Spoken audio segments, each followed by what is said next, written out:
O Influenciadores de hoje vai ouvir um médico apaixonado pela educação.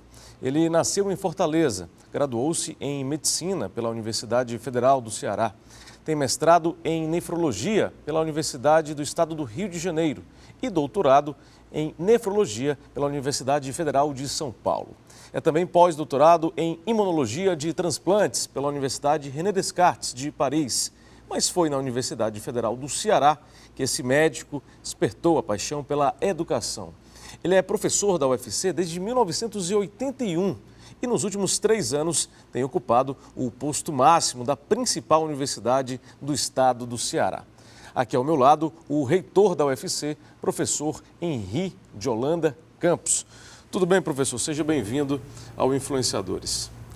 Tudo bem, muito obrigado pela oportunidade. É um prazer. Prazer todo nosso ter o senhor conosco nesta noite. Agora, qual o tamanho da importância da educação na vida do senhor? Olha, eu acho que a minha vida inteira foi, na verdade, voltada para a educação. Porque logo que eu comecei a minha formação como médico, eu já pensava em me tornar professor. De onde vem essa paixão pela educação? Alguma influência dentro de casa, por exemplo? Olha, eu acho que isso tem uma influência forte do meu pai, que era um intelectual, era uma pessoa que vivia sempre agarrada a um livro, era jornalista, foi editor do jornal O Povo por mais de 2 décadas, eu acredito, trabalhou em vários jornais daqui. E a minha casa era uma casa em que todo mundo estava sempre estudando, sempre lendo, nós éramos 7 irmãos. Nossa! E minha mãe também estudava, depois de ter tido o último filho, fez vestibular na Faculdade de Direito. Então era uma casa onde se respirava muito essa coisa da literatura, também muita preocupação com os destinos do Ceará. Meu pai também foi político, foi deputado estadual, foi secretário de governo, foi do Conselho de Contas dos municípios. Então, eu acho que sempre teve em mim muito presente essa questão da responsabilidade social, de fazer alguma coisa que fosse útil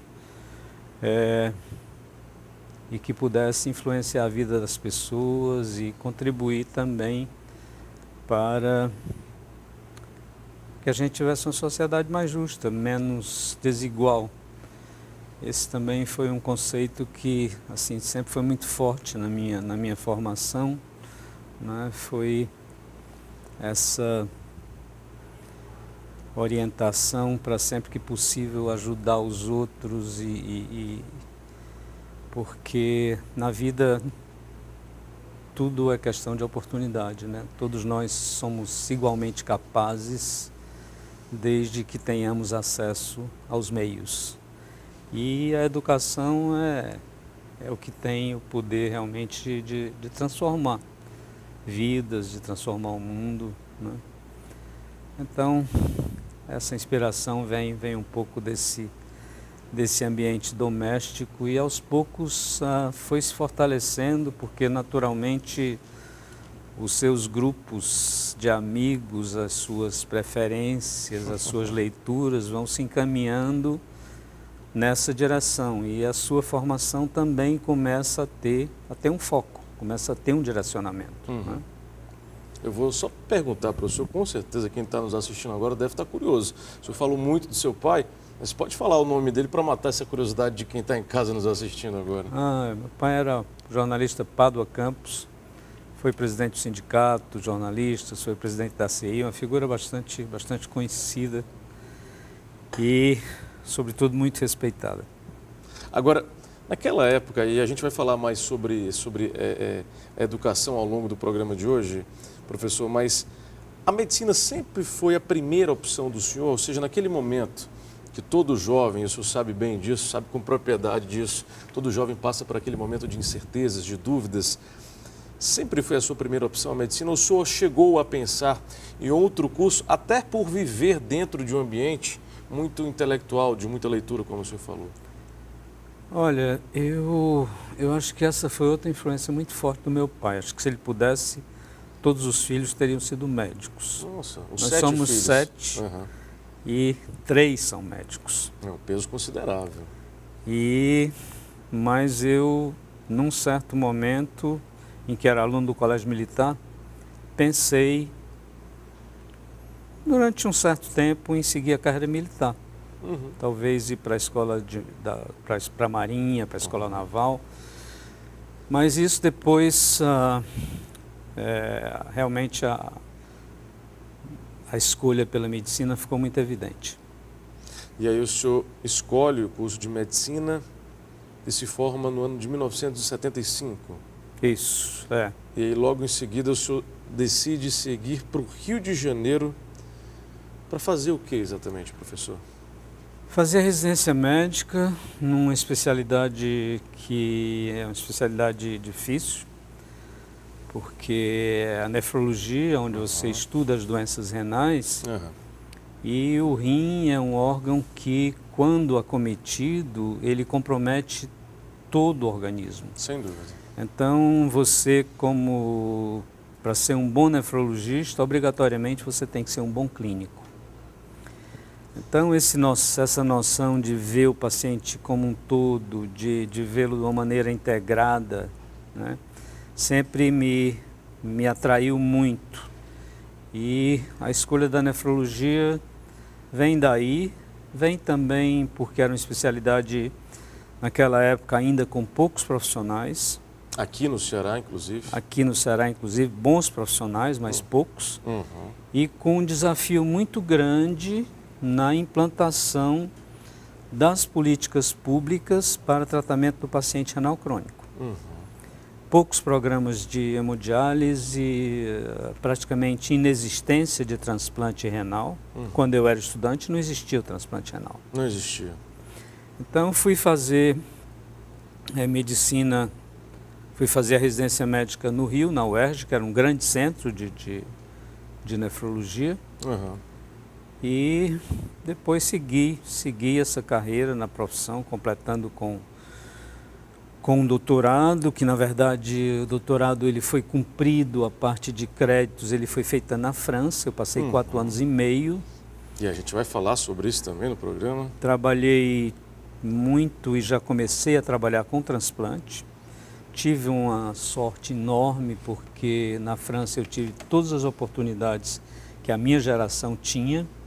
Com 6 meses eu já estava inteiramente engajado no sistema de saúde francês, trabalhando como qualquer médico, como se tivesse sido formado lá. E pude também desenvolver uma atividade de pesquisa muito intensa. Publiquei muito. Só que voltando ao Ceará, eu me empenhei em construir um programa de transplantes com doadores falecidos. Até então só se fazia transplante, muito pouco, no nosso estado, aliás no Nordeste, com doadores vivos. E eu montei um laboratório de imunologia e transplantes, com o auxílio de um grande professor francês, que inclusive foi prêmio Nobel, Jean Dosset, que me ajudou muito, enviou técnicos de laboratório para que a gente pudesse montar esse laboratório que existe até hoje, de imunologia e transplantes. E a partir daí começamos um programa envolvendo o Nordeste todo, que nós chamamos de Nordeste Transplante. Fomos o primeiro estado a fazer intercâmbio de órgãos. E foi uma época realmente muito rica. Esse programa continua até hoje, né?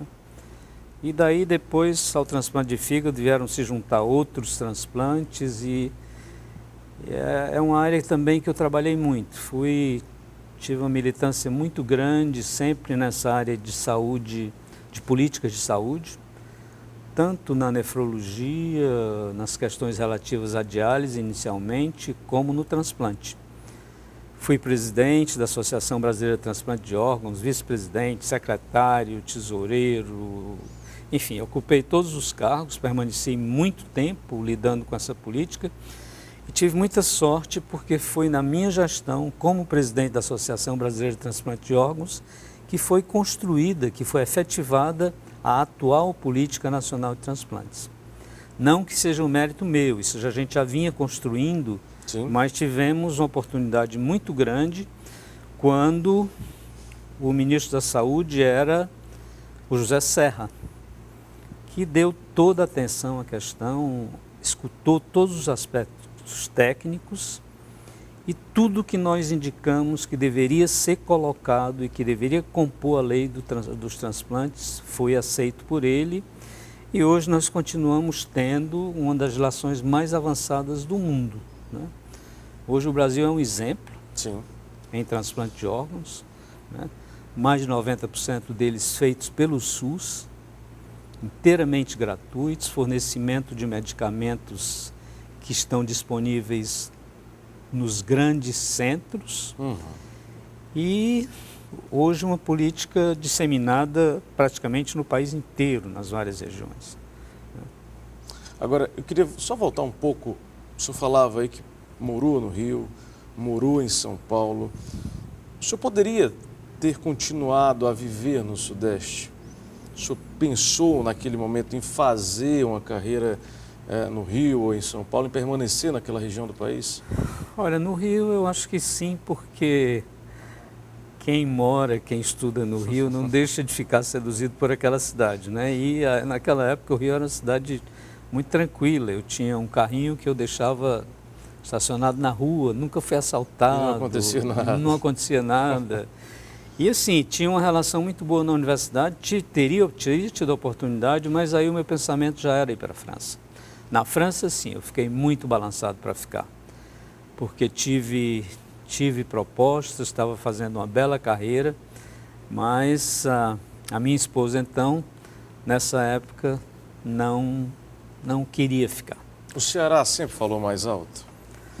Sim, sim. Eu acho que eu sempre tive uma clareza muito grande de que aqui eu teria muita oportunidade, já tinha grandes amigos na área, que eu sabia que seriam parceiros, né? Inclusive ex-professores, então foi uma decisão, eu acho que muito acertada ter voltado. E aí o senhor volta logo no início dos anos 80, volta para a Universidade Federal do Ceará, mas não volta como aluno, volta como professor? Eu defendi a minha monografia de mestrado em outubro, em dezembro eu prestei concurso para professor da Universidade Federal do Ceará, no Departamento de Medicina Clínica, e a partir daí começa a minha vida universitária. Permaneci aqui permaneci pouco tempo, porque no ano seguinte eu já fui para a França, em 1982, e fiquei na França até final de 1985. Né? Então, 4 anos e meio, volto, e aí, como eu disse, minhas publicações acabaram, como a gente diz, caducando um pouco, e quando eu pedi a minha equivalência de doutorado na Escola Paulista de Medicina, me foi dito o seguinte: você não precisa fazer nenhum crédito, mas você vai precisar fazer uma tese. Fazer uma tese significa desenvolver uma pesquisa sobre um tema original. Então eu fiz isso aqui com a ajuda do meu grande amigo e professor Manassés Fonteles, que é uma pessoa respeitada na área de farmacologia no Brasil e no exterior. Montamos um modelo experimental sobre rim, que tinha a ver com o transplante de rim, estudando a toxicidade de uma droga nesse modelo, uma droga que se utiliza na imunossupressão do transplante renal. E essa tese eu fiz em tempo recorde, porque eu já precisava voltar para a França em setembro de 89. E eu comecei a minha tese em agosto. Por que eu precisava voltar? Porque eu já estava nomeado pelo então presidente François Mitterrand como professor associado da Universidade René Descartes, onde eu já tinha feito a minha formação, né? faço essa tese num tempo recorde. Eu lembro que foi próximo do Natal de 1989. Numa época parecida como essa que a gente está vivendo agora, né? Bem Isso. perto do Natal. E depois vou para a escola, defendo a minha tese e no dia 2 de janeiro de 1990 volto para Paris aí como professor associado, onde fiquei mais 2 anos e meio. E são laços que eu mantenho até hoje, colaborações de pesquisa, enfim. Consegui levar um grupo expressivo de colegas para quem a gente conseguiu bolsa, que a gente conseguiu locais para estagiar. E isso veio fortalecer muito a nossa equipe aqui no Ceará. O senhor lembra da primeira vez que entrou numa sala de aula como professor? O senhor lembra desse dia? Ah, lembro. Isso aí a gente não esquece. A gente não esquece, mas eu... Qual foi a sensação de estar do outro lado? Olha, eu acho que foi muito tranquilo. Eu não vou dizer que eu não tremi um pouco. Natural. Mas eu vi meus alunos como colegas, né? Eu era jovem nessa época, né? Então, alguns anos mais velho do que os meus alunos, mas sempre tive uma relação muito boa e achei também que eu precisava me espelhar naqueles professores que tinham sido exemplo, que tinham sido modelos para mim. Eu acho que é muito importante isso, né? A gente ter modelos na vida, isso a literatura, para quem estuda educação, mostra que aqueles profissionais que tiveram modelos na vida, que seguiram modelos de pessoas, são muito mais bem-sucedidas. E eu tive a felicidade de sempre ter tido modelos ao longo de toda a minha trajetória acadêmica. E a gente vai falar mais sobre esses modelos ao longo do programa de hoje. Estamos recebendo o professor e reitor da Universidade Federal do Ceará, Henri Campos. Não sai daí, a gente volta já com mais influenciadores aqui na TVC.